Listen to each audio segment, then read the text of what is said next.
마태복음 14장 13절 21절 말씀을 가지고 성령의 사역이라는 제목으로 함께 은혜를 나누고자 합니다. 자, 오늘 본문은 우리가 잘 아는 보리떡 5개하고 물고기 2마리 가지고 수천 명을 먹이신 예수님의 오병이어의 사역에 대한 말씀입니다. 우리 이 말씀을 읽을 때 그 빈들에서 예수님이 오병이어 이적을 일으켜가지고 남자만 5,000명, 여자아이, 노인들 좀 합치면 한 2만 명 먹이시고 12광주를 거두셨다. 이것만 우리가 기억을 하죠. 그런데 오늘 본문을 자세히 이렇게 참 기도하며 묵상하며 살펴보면 오늘 본문은 그 물고기 5마리하고 물고기 2마리 보리떡 5개 가지고 2만 명 먹인 게 그게 초점이 아니고 바로 성령이 어떤 일을 하시는가, 이 성령의 사역에 대한 그런 말씀입니다. 성령은 이 병들을 고치는 사역도 하시고 또 그리고 먹을 것이 없는 그 백성들에게 먹을 것을 주는 이 물질적인 그 문제를 해결해 주는 그런 사역도 성령이 하신다는 것을 알 수가 있습니다. 그래서 우리 하나님의 백성들은 이 하늘에서 내리는 만나를 먹어야 살듯이 바로 생명의 성령을 받아야만 우리가 살 수가 있는 겁니다. 그래서 오병이의 기적은 출애굽할 때의 만나의 사건과 똑같은 사건입니다. 예수님이 벳세다 광야, 이 빈들을 이제 에레모스라는 단어에서, 에레모스는 광야라는 의미입니다. 그래서 마태복음 3장 3절에서 광야에서 외치는 자의 소리, 세례 요한은 광야에서 외치는 자의 소리라고 합니다. 그 광야가 바로 에레모스입니다. 오늘 본문의 빈들이 바로 에레모스인데, 이 광야 에레모스라는 단어를 그 콩코던스 헬라 사전을 찾아보니까 외로운, 고독한, 황량한, 사막, 광야 이런 의미입니다. 그래서 에레모스, 이 광야, 이 구약 시대에는 출애굽한 백성들이 광야로 같이 하고, 광야가 미드바, 히브리어는 미드바가 헬라어로 변하면 에레모스로 바뀌는 겁니다. 그래서 이 구약 시대의 출애굽 구원 사건을 신약 시대에 그대로 실현한 그 사역이 바로 오병이어의 사역인 것입니다. 모세가 이스라엘 백성들 출애굽시켜가지고 가나안 땅을 인도할 때 200만 명의 이스라엘 백성들이 광야에서, 미드바 광야에서 하늘에 내리는 만나를 먹은 것처럼 바로 이 가버나움, 벳세다, 에레모스 이 광야에서 2만 명의 백성들이 하늘에서 하늘에 내리시는, 예수님이 그 오병이어를 가지고 하늘을 우러러 하나님께 기도해가지고 하나님께서 그 양식이 내려오게 하셨다는 겁니다. 그렇게 해서 오병이어를 가지고 2만 명을 먹일 수가 있었던 것입니다. 이 광야는 스스로가 뭘 해결할 수 없는 곳이 광야입니다.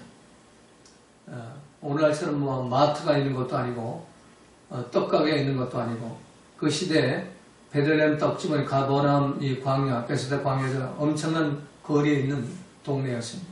그러니까 떡집에 가서 요즘 같으면 자동차 가지고 금방 달려가서 사올 수가 있는데, 그때는 자동차도 없고 또 교통도 그렇게 좋지 않은 그런 시대이기 때문에 걸어서 갔다 와야 됩니다. 그러니까 갔다 오다 보면 하루가 걸릴지 이틀이 걸릴지 모르는 겁니다. 그런데 이 광야는 스스로 아무것도 해결할 수 없는 그런 곳이 바로 광야인 것입니다. 그래서 모세가 백성들에게 하늘 만나를 먹여주듯이 예수님도 이 광야, 이 빈들에서 백성들에게 물고기 2마리, 보리떡 5개 가지고 하늘을 향해 축사하시고, 그리고 하늘에서 내려주시는 신령한 양식을 그들에게 먹여주셨던 것입니다. 자, 오늘 본문에 기록된 오병이의 떡은 예수님이 하늘에 계신 아버지 하나님께 기도해서 마치 구약시대에 하늘에서 만나가 내려주시는 것처럼 하늘에서 내려주시는 그 떡을 이 백성들에게 먹여주신 것입니다. 이 만나라는 그 단어, 이 만나라는 그 단어를 찾아보니까 광야에서 이스라엘 백성이 먹은 초자연적인 음식, 영적 양식 이렇게 되어 있어요. 그래서 만나는 그냥 뭐 가시 같은 그런 하얀 꿀과자 같은 그것만이 만나가 아니라 영적 양식의 의미가 바로 만나는 것입니다. 그래서 요한복음 6장 30절에 보면 기록된 바 하늘에서 저에게 떡을 주어 먹게 하였다 한것 같이 우리 조상들은 광야에서 만나를 먹었나이다. 그 시편 78장 24절은 저희가 만나를 비같이 내려 먹이시며 하늘 양식으로 주었나니, 만나는 하늘에서 내리는 양식. 그 요한복음 6장 48절 50절에 보면 이 하늘 양식을 생명의 떡이라고 이렇게 말씀합니다. 내가 곧 생명의 떡이로라. 너희 조상들은 광야에서 만나를 먹어서 죽었거니와 이는 하늘로서 내려오는 떡이니 사람으로 하여금 먹고 죽지 아니하게 하는 것이니라. 고린도서 10장 3절에 보면은 이 생명의 떡을 신령한 식물이라고 말씀합니다. 다 같은 신령한 식물을 먹으며, 그리고 12장, 고린도서 12장 33절에 보면은 이 신령한 식물을 먹는 것은 성령을 받아 마시는 것이라고 말씀합니다. 내가 유대인이나 헬라인이나 종이나 자유주나 다 한 성령으로 세를 받아 한 몸이 되었고 또 다 한 성령을 마시게 하였느니라. 공동모델을 보면 유다인이든 그리스도인이든 종이든 자유인이든 우리는 모두 한 성령으로 세례를 받아 한 몸이 되었고 같은 성령을 받아 마셨습니다. 자, 그래서 하늘에서 내리는 만나는 생명의 떡이고 또 신령한 떡이고 또 신령한 떡인 성령을 받아 마셔야만 우리에게 영생이 있게 된다는 겁니다. 이 성령은 받는 것이 아니라 먹는 것입니다. 이 성령은 받기만 해서는 안 되고 이걸 받아서 먹어야 하는 겁니다. 성령을 먹어서 그 성령이 내 삶의 에너지가 되고 또 나의 힘이 되고 나의 본능이 되어가지고 하늘 백성으로 거듭 태어나야 되고 하나님 가족으로 살아가야만 하는 겁니다. 그래야만 이 땅에서 바실레의 천국이 회복되고 저 세상에서 영생 복락을 누리게 되는 겁니다. 오늘 본문을 그냥 수박 겉핥기식으로 읽고 우리가 은혜를 받으면 그냥 2000년 전 예수님이 베스다 광야에서 배고픈 백성들에게 오병이의 기적을 일으켜가지고 2만 명 먹이셨다. 끝나버려요. 그리고 그건 결국 신비와 기복과 번영신학으로 끝나버리는 겁니다. 그래서 오늘 본문에 나오는 그 모든 내용들은 바로 구약의 만나와 또 신약의 생명의 떡, 하늘에서 내리는 신령한 식물, 이걸 말씀하고 있습니다.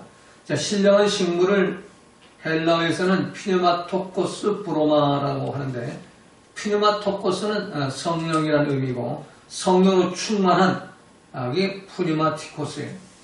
하나님의 성령으로 충만하고 성령의 다스림을 받는 음식 브로마, 그걸 먹어야 된다는 얘기예요. 성령을 먹어야 된다는 얘기예요.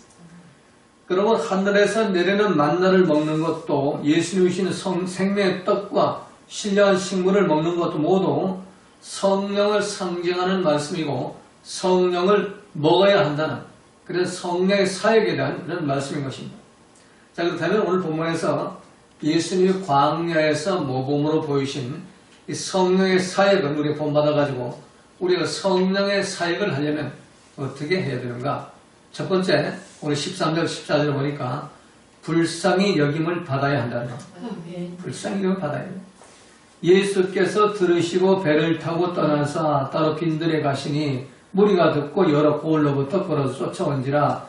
예수께서 나오사 큰 무리를 보시고 불쌍히 여기사. 자, 이 불쌍히 여기심을 받아야 우리 병이 고침을 받습니다.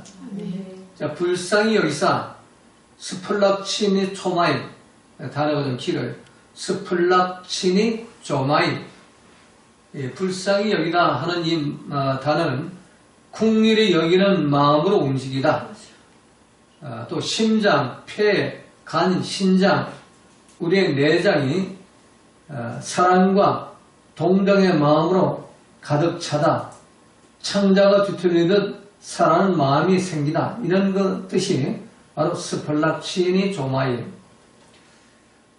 예수님이 이 마음을 가지니까 불쌍히 여기는 마음, 스플락치니 조마의 마음이 생겨가지고 막 창자가 뒤틀리듯이 그 사랑하고 그 동정하는 연민의 정으로 가득 차는 국민의 마음이 가득 찰 때 그때 그 병자들을 고쳐주셨다는 겁니다. 그래서 예수님 불쌍히 여기사 모든 병을 고쳐주시니라 라고 말씀하죠. 이 불쌍히 여김을 받으려면 어떻게 해요? 우리가 불쌍히 여김을 받아야만 병이 고침을 받는다고 그랬는데 이 불쌍히 여김을 받으려면은 첫 번째가 빈들로 나가야 돼요. 광야로 나가야 됩니다. 광야, 에레모스로 광야, 아까도 말한 대로 외로운, 고독한, 황량한 빈들로 나가야 합니다. 세례 요한이 이 광야로 나갔죠. 예수님도 성령 충만 받고 나고 이 세례 받고 나서 하늘에서 내리는 빛과 성령을 받으시고 그걸 간 곳이 어디입니까? 광야로 가셨어요. 사도 바울도 다메섹 도상에서 성령 충만을 받고 가신 곳이 어디냐? 광야로 갔어요. 이스라엘 백성들이 어린 양의 피로 최고패가 간 곳이 어디냐? 광야로 간 겁니다. 마찬가지 우리도 예수님의 십자가 보혈로 구원을 받았다면 광야로 나가야 합니다.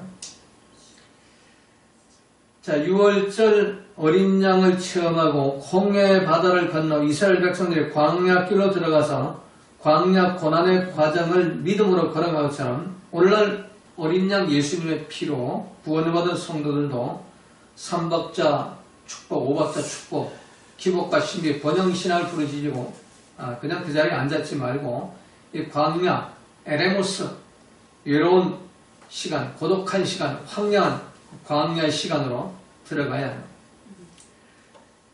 최급한 일이나 또 어린 양 예수님의 십자가 피로 구원받는 일은 하나님이 다 이루신 일들입니다. 그 백성들은 그냥 따라오기만 하면 됩니다. 따라가기만 하면 되는 겁니다. 그러나 광야는 다릅니다. 광야는 하나님 말씀만을 믿고 순종하며 한 걸음 한 걸음 그 말씀 붙잡고 따라가는 것이 광야입니다.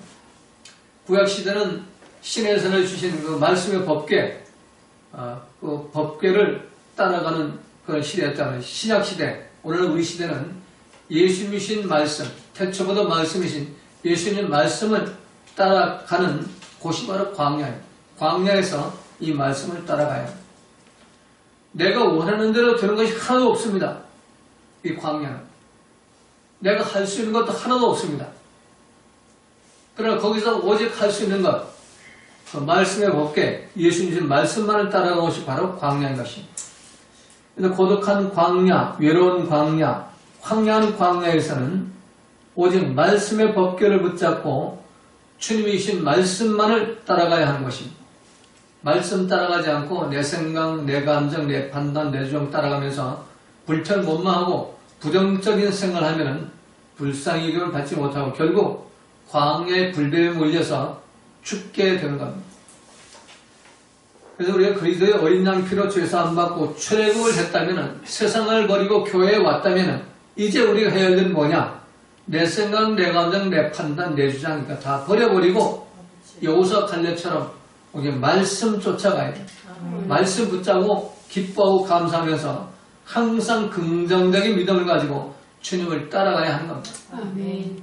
강단을 선포되는 주님 말씀에 토를 달지 말아요. 내가 세상만 한다면 토를 달 수 있어요. 그러나 성경이라는 말씀만 전하는데 절대 토 달지 마시고 그대로 따라가세요. 아멘. 사랑하는 걸 사랑해야 되고 아멘. 또 비판하지 말고 비판하지 말아야 되고 또 항상 기뻐하면 기뻐해야 되는 것이고 감사하면 감사하는 것이고 마음 뺏기지 말면 마음 뺏기지 말아야 돼요. 그래야 여호수아 갈렙처럼 불뱀에 물려 죽지 않고 적과 꿀이 이르는 땅, 가나안 땅에 들어갈 수가 있어요. 하나님이 약속하신 모든 복을 누릴 수가 있게 되는 겁니다. 하나님 우리가 복 받기를 원해요. 우리 건강하기를 원하고 물질적인 복도 받기를 원하고 보험사가 잘 되기를 바래요. 그런데 그 물질적인 복이나 육체적인 질병에 해방되는 복이나 보험사가 잘 되는 복은 말씀 쫓아가는 하나님 자녀에게 주신 복이에요. 이방인들 주시지 않습니다. 하나님 자녀들. 그래서 이 불쌍히 여김을 받기 위해서는 두 번째 할 일은 뭐냐? 말씀을 사모하고 말씀을 쫓아가야 하는 겁니다. 첫 번째는 우리가 광야길을 걸어야 되고 두 번째는 말씀을 쫓아가야 돼요. 이 베세다 들판에 모인 이 무리들은 주님의 말씀을 사모하고 말씀을 쫓아가는 무리였습니다. 주님의 말씀이 너무 좋아가지고 아침에 예수님이 제자들과 베세다에 오신다는 소문을 듣고 어떤 사람은 밥도 안 먹고 쫓아갔을 거예요. 그리고 저녁이 돼서 저녁 때까지 점심도 안 먹고 말씀이 너무 좋아가지고 말씀 먹다가 점심때도 지나고 저녁 때도 됐어요. 그래서 그들은 황급히 쫓아갔기 때문에 뭐 준비할 시간이 음식 준비, 도시락 준비할 시간이 없었어요. 어린 소년 하나가 엄마가 싸준 그 도시락 5병의 도시락 한 개만이 거기 있었을 뿐이에요. 이게 바로 광야예요. 이 광야는 오직 주님 말씀만을 사모하고 주님 말씀만 쫓아가는 그런 곳이 바로 광야인 것입니다. 그래서 오늘 보면 14절에서 예수께서 나오사 큰 무리를 보시고 불쌍히 여기사 그 중에 있는 병인을 고쳐주시니라. 병자들을 고쳐주셨다는 것입니다. 주님으로부터 불쌍히 여김을 받아야 병이 고침을 받습니다. 불쌍히 여김을 받는 두 가지 과정. 광야로 나가야 되고 불쌍히 여김을 받기 위해서 말씀을 사모하고 말씀만을 쫓아가야 불쌍히 여김을 받을 수가 있습니다. 그래야만 우리의 모든 질병들, 육체적인 질병뿐만 아니라 정신적인 질병, 또 영적인 질병까지 고침을 받게 되는 겁니다. 여러분 모두가 좀 주님보다 불쌍히 여김을 받아가지고 모든 병들을 고침받기를 원합니다. 영적인 병, 정신적인 병, 육체적인 병이 다 고침을 받기 위해서 주님보다 불쌍히 여김을 받으시기 바랍니다. 불쌍히 여김을 받는 것은 오늘 본문에 말씀드린 대로 이 광야에서 참 주님 말씀만을 사모하면서 살아가는 그런 삶, 내 생각, 내 감정, 내 판단, 서푼을 따르는 그거 따라가지 말고 성경 기록된 말씀의 법계, 예수님 말씀만을 따라가시기를 주님의 이름으로 부탁을 드립니다. 자, 그 다음에 두 번째 오늘 15절, 18절 보니까 나의 생각, 감정, 판단 버리고 예수님 말씀을 들어야 한다는 겁니다. 저녁이 되매 제자들이 나와 가로되 이곳은 빈들이여 때도 이미 저물었으니 무리를 보내 마을에 들어가 먹을 것을 사먹게 하소서. 예수께서 가라사대 갈 것 없다. 너희가 먹을 것을 주어라. 이게 두 가지 해결 방법이 나오죠. 무리들이 2만 명이 하루 종일 꼬박 굶었어요. 그들을 먹여야 되는데 근데 제자들은 그 방법이 마을로 보내가지고 각자 뭐 어떤 집에 들어가든지 음식을 이렇게 구해가지고 먹도록 하자. 그게 제자들의 방법이에요. 근데 예수님은 갈 것 없다. 보내지 마라. 너희를 먹을 거 줘라. 자, 어느 게 쉬울까요? 우리의 생각, 우리의 감정, 우리 논리로 봐서는 예수님 말씀에 이거 얼토당토 하는 거죠. 하루 종일 아무것도 없는데 제자들이 가진 것도 없고 음식 가진 것도 없고 또 백성들도 뭐 엉겁결에 전부 쫓아나오기 때문에 음식 가진 거 없고 다 조사해 보니까 도시락 한 개밖에 없는데 어떻게 너희들이 먹을 걸 줄 수 있습니까? 그러나 그럼에도 불구하고 이 제자들은 주님 입에서 나온 말씀의 통치를 받죠. 내 주장, 내 판단, 내 고집을 버려버리고 주여 여기에 떡 5개 물고기 2마리 있습니다. 할 수 있거든 이걸로 어떻게 해보십시오. 누가 보면 그렇게 되어 있죠. 자, 제자들 자신의 생각, 자신의 감정, 자신의 판단을 가지고 사람들을 마을로 보내 저들이 스스로 먹는 문제를 해결해 갑시다. 이렇게 했지만 예수님은 너희가 먹을 걸 줘라. 똑같은 사안에 대해서 처방이 전혀 다르죠. 내 생각, 내 감정, 내 판단은 사람들을 마을로 보내서 스스로 먹는 문제 해결하도록 하는 것이고 주님의 판단은 너희가 먹을 걸 줘라. 제자들이 먹을 걸 줘라.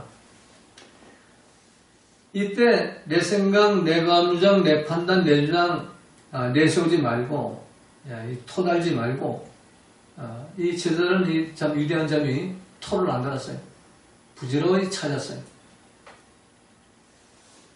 그래가지고 도저히 이해되지 않는 상황에서 가룟유다 같은 사람은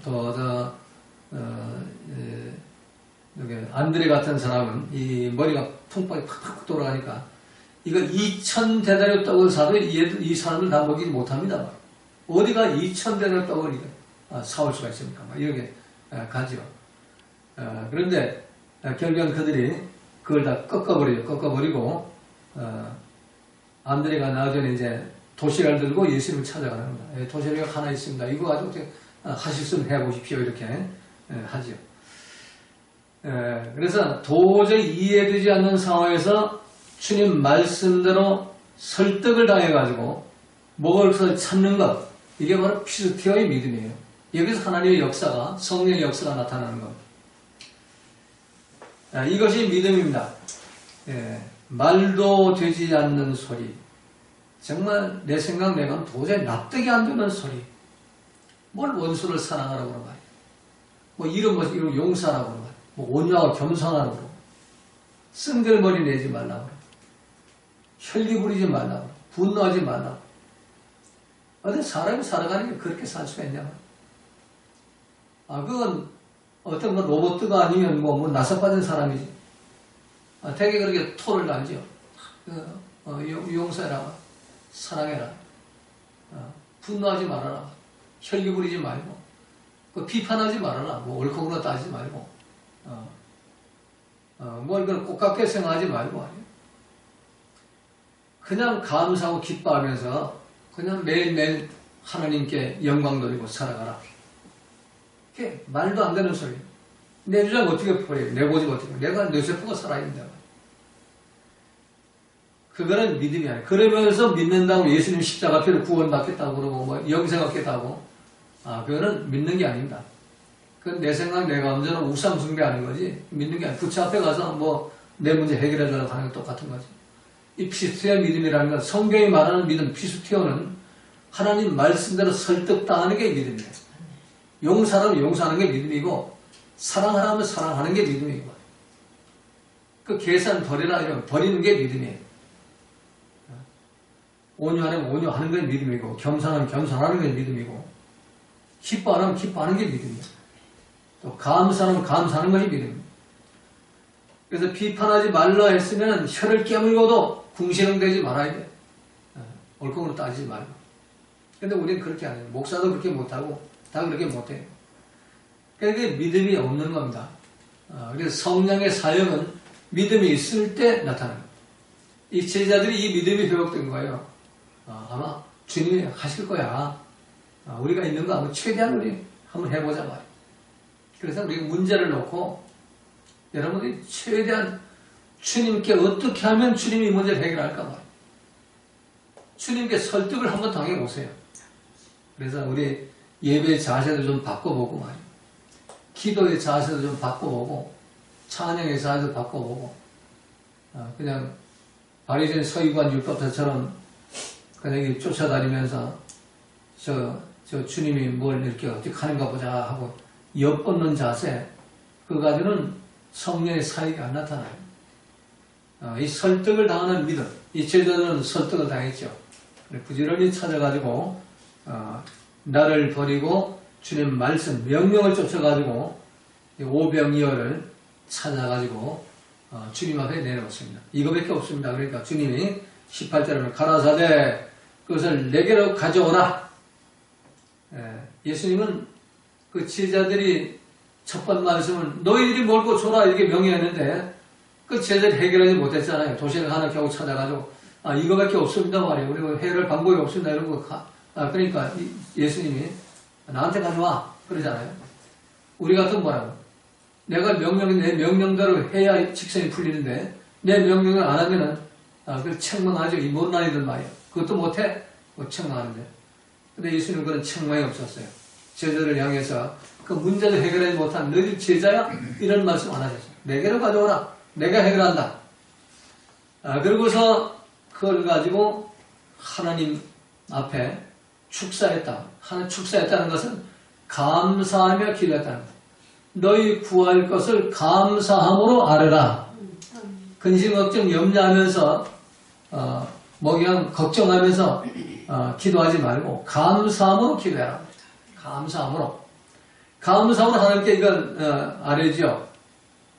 그래서 우리가 문제 해결 받는 것은 내 판단, 내 생각, 내 감정 다 내려놓고 내 수단, 내 방법 다 내려놓고 주님 손에 올려놓는 거예요. 주님 손에 올려놓으면은 그럼 주님이 그걸 해결할 수가 있는 겁니다. 그때 성령의 사역이 나타납니다. 자, 마지막 세 번째는 말씀대로 자신의 위치와 자리를 지켜야 합니다. 19절에서 무리를 명하여 잔뒤에 앉히시고, 다른 복음서에서는 50명씩, 100명씩 이렇게 무리 지어서 앉히셨다고 해요. 하나님은 질서의 하나님이에요. 성령도 질서 속에 나타나지, 무질서 속에 나타나지 않아요. 무질서 속에 나타나는 건 악령이고 사단입니다. 성령은 질서 속에 나타납니다. 고린도전서 14장 33절에서 하나님은 무질서의 하나님이 아니시여 오직 화평의 하나님, 질서의 하나님이라는 거예요. 그래서 한 성령의 사역을 나타내기 위해서는 각자에게 주신, 우리 한 사람 한 사람 각자 주신 그 자신의 위치, 자신의 지위를 지켜야 하는 겁니다. 그 질서를 지키지 않으면 성령의 사역이 나타나지 않습니다. 유다서 1장 6절에 보면 유다서 1장 6절 또 자기 지위를 지키지 아니하고 자기 처소를 떠는 천사들을 큰 날의 심판까지 영원한 결박으로 흑암에 가두셨으며 자기 지위를 지키지 않고 자기 처소를 떠나지 않는 사람 영원한 흑암, 지옥에 던져넣는다는 겁니다. 그래서 성령의 사역은 반드시 질서를 지킬 때 나타나는 겁니다.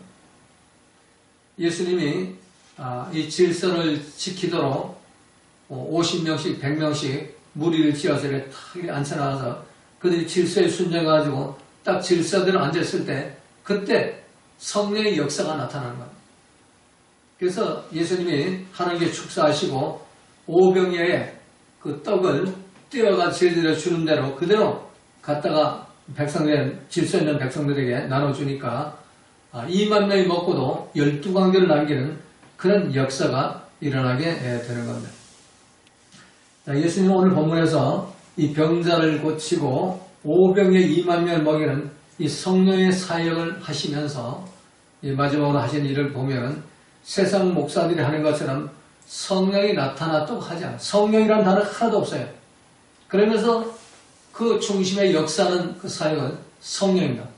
왜? 예수님은 성령과 동행하시는 분이에요. 성령과 한 몸입니다. 성부, 성자, 성령 한 몸이신데 구약시대는 성부 아버지가 하나님이 전면에 나서 활동하셨고 신약시대는 예수님 하나님이 전면에서 활동하시고 지금은 성령 하나님이 전면에 활동하는 그런 시대입니다. 근데 예수님은 성령이 역사하셨는데 성령이 나타났다고 안 그래요. 오늘날 많은 목사들이 하나님께 설득을 안 당하면서도 지 생각, 지 고집, 지 판단대로 들뛰고 날뛰면서 성령이 나타났다고 그러고 돌아치고 다니죠. 성령이 나타난 게 아니라 악령이 나타난 겁니다. 광야의 천사가 나타나고 아볼론이 나타난 겁니다. 그래서 하나님 주신 그 능력, 이 성령의 사역을 이 불법으로 용도 변경해서는 안 되는 겁니다. 그래서 우리가 오늘날 정말 성령의 사역을 바로 이해하려면 예수님이 모범을 보이신 것처럼 우리가 정말 예수님의 불쌍히 교육을 받는 그런 삶을 살아야 돼요. 광야에서 들뛰지 말고 고독한 하나님을 만나는 그 시간을 가져야 되고 또 말씀에 순종하는 그런 시간을 가져야 되고 또 예수님 손에 올려놓는 그 모든 문제에 올려놓는 그런 믿음을 설득도 하는 믿음을 가지고 자신의 자리와 자신의 위치를 잘 지켜가지고 여러분 원하는 모든 제목들 기도의 제목들마다 응답하는 그런 복을 받으시기를 주님의 이름으로 부탁을 드립니다. 주님과 기도드립니다. 하늘에 계신 우리 아버지여 이름이 거룩히 여김을 받으시오며 나라의 임하시며 뜻이 이루어진 것 같이